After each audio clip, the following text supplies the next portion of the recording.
The graph of log x by m दे रखा हुआ है, ठीक है। अच्छा, वर्सेस लॉग p, ये हमारे पास ग्राफ होता है फ्रेंडलिक एड्सॉर्प्शन आइसोथर्म, यानी इसका जो हमारे पास ग्राफ बनता है ये एग्जैक्ट ग्राफ ऐसे ही बनता है।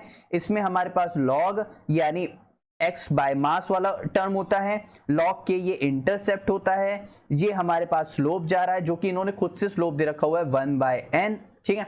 और यहाँ पे log p होता है, यहाँ पे हम लोग थीटा एज्यूम करके चलते हैं कि 45 डिग्री सेल्सियस ही दिया हुआ है, तो यहाँ पे tan थीटा हमारे पास हो जाता है 45 डिग्री सेल्सियस, जिसको हम लोग tan थीटा 45 की वैल्यू होती है 1।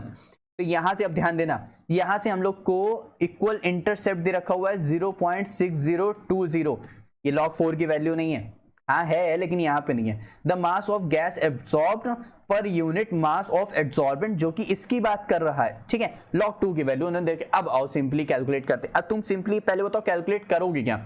यहाँ पे पूछा है स्ट्रेट लाइन एंगल यानी mass of gas absorb at the pressure, यानी यहाँ पे पहले हमें स्लोप निकालना पड़ेगा ना x/m वाली वैल्यू। और यहाँ पे ध्यान देते हैं यानी हमें पूरा यही कैलकुलेट करना है, लेकिन log के टर्म में नहीं, सिंपली इसके टर्म में। पहले एक बात बताओ, ये इक्वेशन कैसी है, इस तरह होती है।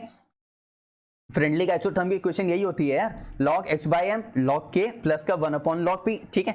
यहाँ पे हम लोग को ये पूरा का पूरा टर्म हम लोग को 1/n इतना दे रखा हो, यानी n की वैल्यू हमारे पास यहाँ से 1 दे रखी हुई है, ठीक है।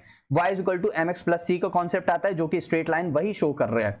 फिर इसके बाद यहाँ से हम लोग को k दे रखा हुआ है, log k इतना दे रखा हुआ है, हम लोग ने n निकाल लिया, यहाँ से 1 आ गया। इसका मतलब यहाँ से ध्यान दो, log k तुम यहाँ पे रखोगे 0.6020, यहाँ पे रखोगे 1, तो यानी यहां से ध्यान दो, ध्यान देना, ये तो log के टर्म में था, हमसे पूछ रहा था सिंपली टर्म में, तो हम लोग ने log हटा दिया, तो यहां से k p की पावर 1/n आ जाती है, और x/m ये फॉर्मूला होता है विदाउट log, यानी ये हमको निकालना है। k हम लोग को दे रखा हुआ है 0.6020, इनटू में हम लोग ने उसकी 1/n की वैल्यू प्रेशर दे रखा था 0.4, 1/n की वैल्यू हमारे पास आ गई थी 1, और ये 0.6020 ये हमारे पास होता है log 4, यानी हमारे पास 4 आ गया, तो इसको मल्टीप्लाई किया तो हमारे पास 1.6 आ गया।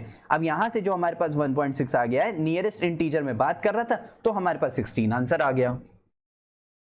ऐसा कुछ जो तुम लोग को ना समझ आया हो, देखो भाई फ्रेंडलिक आइसोथर्म का ये पूरा का पूरा ग्राफ होता है, और ये हमारे पास उसका फॉर्मूला होता है, y = mx + c से रिलेट करता है, तो उसकी वैल्यू है। log k की वैल्यू हमारे पास इतनी दे रखी हुई, ये log 4 की होती है, तो यहाँ पे 4 टर्म हो गया, ठीक है। स्लोप हम लोग को थीटा दे रखा है, तो tan थीटा यहाँ पे होता ही है, रट लो, tan थीटा की वैल्यू होती है 1, तो यहाँ से 1 आ गया, यानी 1/n = स्लोप 1 दे रखा है, यानी n = 1 आ गया। अब यहाँ पे हमसे पूछ रहा था x/m, तो यहाँ से k की वैल्यू, p की वैल्यू 0.4 प्रेशर है, और उसकी वैल्यू 1 दे रखी हुई है, तो यहाँ से x/n हमारे पास 1.6 आ गया।